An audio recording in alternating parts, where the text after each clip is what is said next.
The next thing we find in the story of Moses is a situation of conflict, warfare.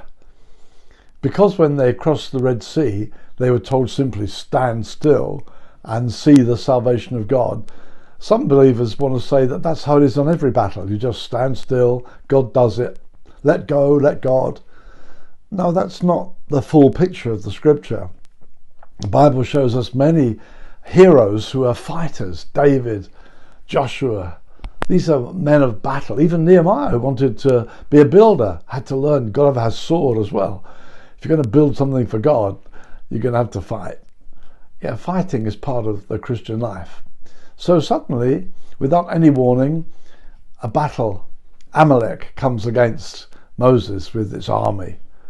And it's interesting because what we see here is the way the battle was fought. Joshua is told to gather some fighters and go into the valley where the battle will be fought. But interestingly, the real battle is fought up on the hill, where Moses goes with Aaron and Hur and holds up the staff of God, the staff that he had in his hand. And he lifted it before God. And that represents, I believe, intercessory prayer. He's saying to God, Lord, you made promises to us. I lift those promises to you. That's what genuine prayer is. It's not trying to impose our will on God. It's knowing what he wants and then bringing his promises to him with real boldness and confidence. And to be honest, we've got to learn to fight these battles.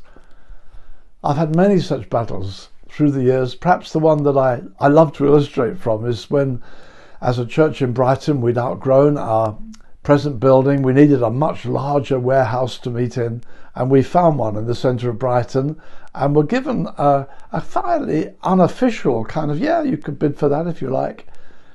We took an offering which in itself was a wonderful answer to prayer, tremendous answer to prayer.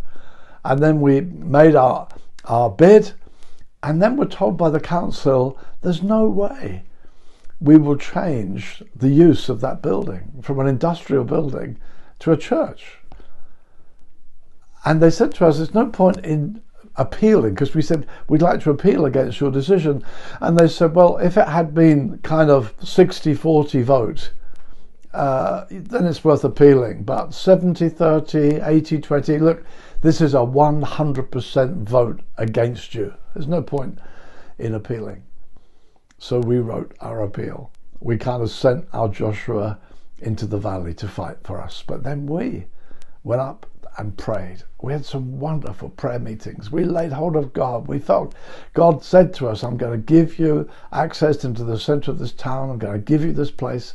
And we prayed and prayed and prayed for it. It was very exciting to gather as a believing church, lay hold of God, and to our utter delight, the appeal won the day. They completely changed their plans and said, okay, you can go ahead. We got the building. It's where we've met now for many years. We've learned to fight and pray. We've got to do that, beloved. It's no good saying, oh, the door's closed, that's the end of that. You have to learn to pray, learn to believe God, find him absolutely faithful.